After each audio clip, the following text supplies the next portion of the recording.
अस्सलाम वालेकुम parents. Overdose और जहरीली अशिया का इस्तेमाल, ये है हमारी आज की वीडियो का टॉपिक। ये वीडियो घर के सभी अफराद के लिए है।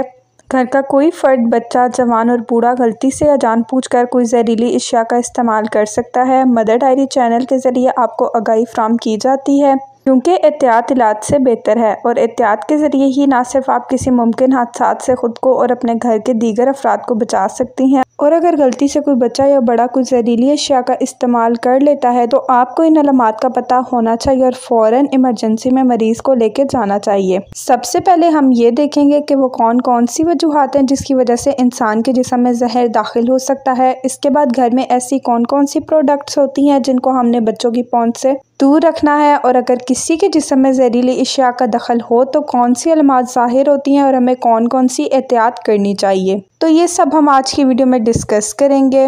वीडियो को स्टार्ट करते हैं। वीडियो को स्टार्ट करने से पहले आप हमारे चैनल मदर डायरी को सब्सक्राइब कर लें, बेल आइकन को प्रेस करें, वीडियो को लाइक एंड शेयर करें। तो वीडियो को स्टार्ट करते हैं। जहर ऐसे मादे होते हैं जो जिस्म के अंदर जाकर ख़तरनाक और मौलिक असरात पैदा करते हैं और जिस्म के सेल्स को नुकसान पहुंचाते हैं। जहर मुख्तलिफ़ किस्म की होती हैं, जिनमें अद्वियात, सनती केमिकल, घरों के इस्तेमाल की अशिया मसलन ब्लीच, क्लिनज़र, तेज़ाब, रंग और रोगन की अशिया वगैरह बाज़ पौधे और जड़ी बूटियों वगैरह में शामिल होता है।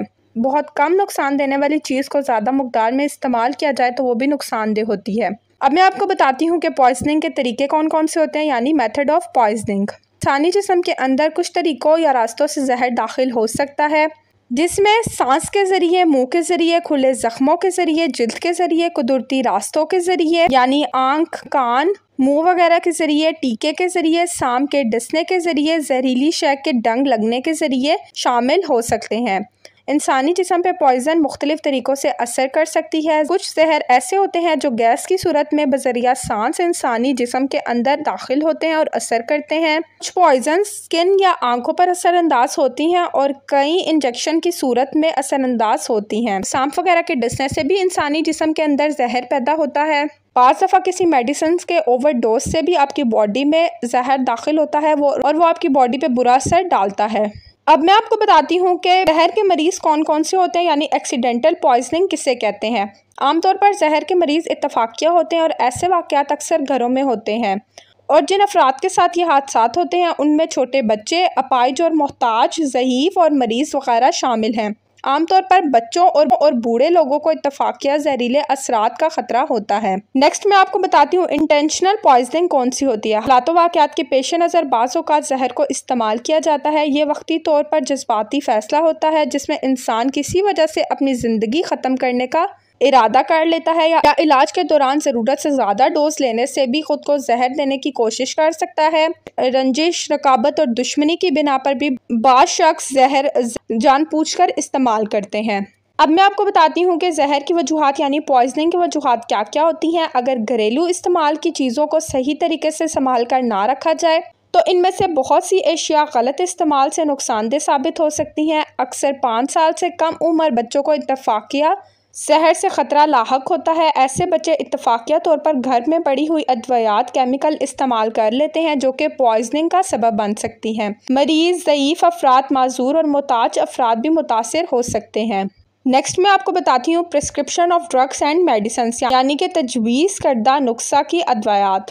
इलाज के लिए दवाइयाँ हिदायत और मकदार से ज़्यादा मकदार में खाने या गलत इस्तेमाल से ख़तरनाक नताइज होते हैं, जिसमें कुछ चीज़ें शामिल हैं। जिस्म पर बैरूनी तौर पर लगाने के लिए मेडिसिन को गलती से खा लेना, जहरीली मेडिसिन को जिल्द के साथ ज़ख़म पर भी लगा लेना या गलती से आँख या नाक वगैरह पर लग जाना, हार्मोन, वैक्सीन या सीरा का गलत और ज़्यादा मकदार में इस्तेमाल करना, ब्लड प्रेशर कम करने वाली और शुगर कम करने वाली अद्वियात का तशख़ीस के बग़ैर ज़्यादा इस्तेमाल कर लेना, स्टेरॉइड का ज़्यादा और लंबे अरसे तक इस्तेमाल करना। अब मैं आपको बताती हूँ कि हाउस होल्ड प्रोडक्ट्स में कौन कौन सी पॉइजनिंग होती है, यानी घरेलू अशिया।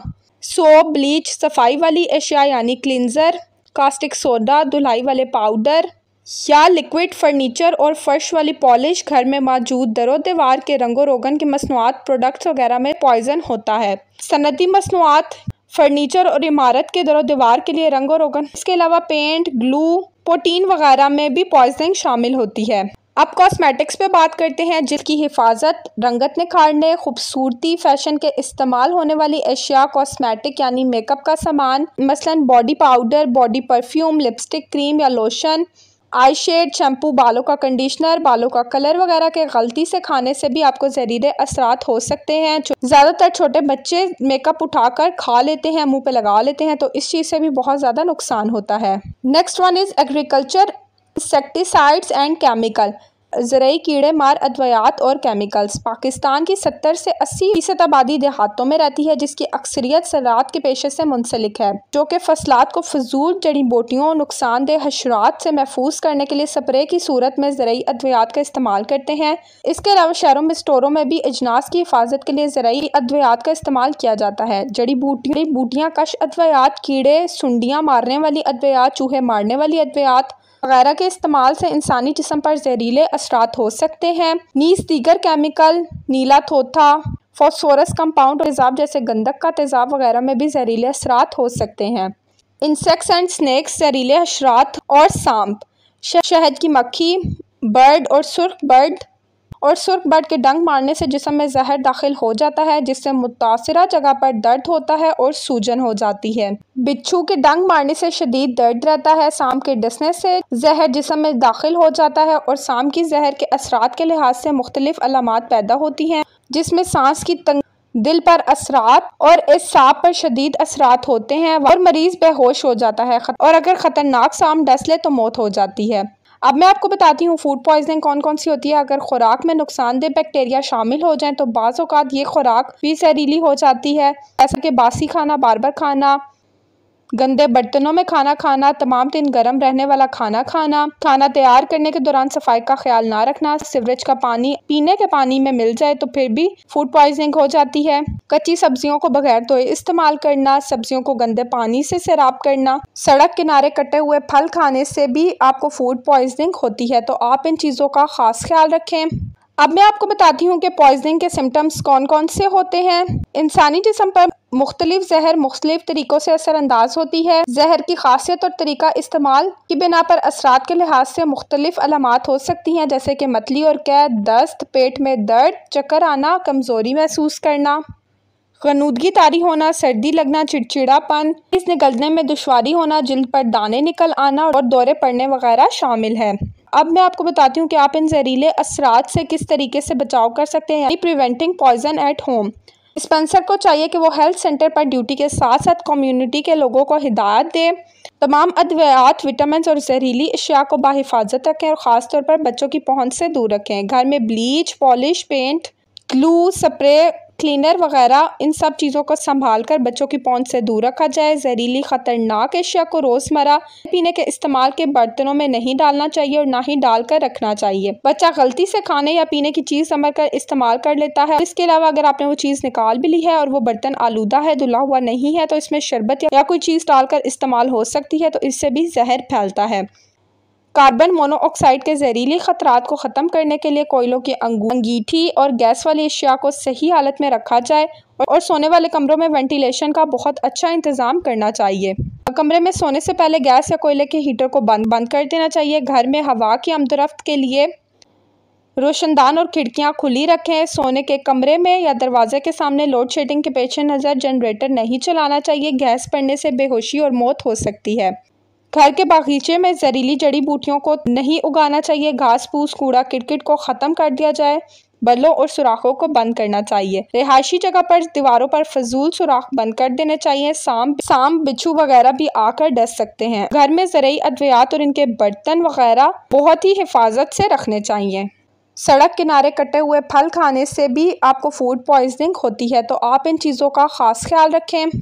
मैं उम्मीद करती हूँ कि आपको हमारी आज की वीडियो पसंद आई होगी। अगर वीडियो पसंद आए तो हमें कमेंट बॉक्स में ज़रूर बताएं। हमारे चैनल मदर डायरी को सब्सक्राइब करें, बेल आइकन को प्रेस करें, वीडियो को लाइक एंड शेयर करें। डिफरेंट वीडियोस के लिए हमारे चैनल पर मस्ट विजिट करें, चाहे वो प्रेगनेंसी से रिलेटेड हो या बेबी प्रॉब्लम से रिलेटेड। मैं उम्मीद करती हूँ कि आपको हमारी आज की वीडियो पसंद आई होगी। अगर वीडियो पसंद आए तो हमें कमेंट बॉक्स में ज़रूर बताएं। हमारे चैनल मदर डायरी को सब्सक्राइब करें, बेल आइकन को प्रेस करें, वीडियो को लाइक एंड शेयर करें। डिफरेंट वीडियोस के लिए हमारे चैनल पर मस्ट विजिट करें, चाहे वो प्रेगनेंसी से रिलेटेड हो या बेबी प्रॉब्लम से रिलेटेड। अपना बहुत बहुत ख्याल रखें, हमें अपनी दुआओं में याद रखें। अल्लाह हाफ़िज़।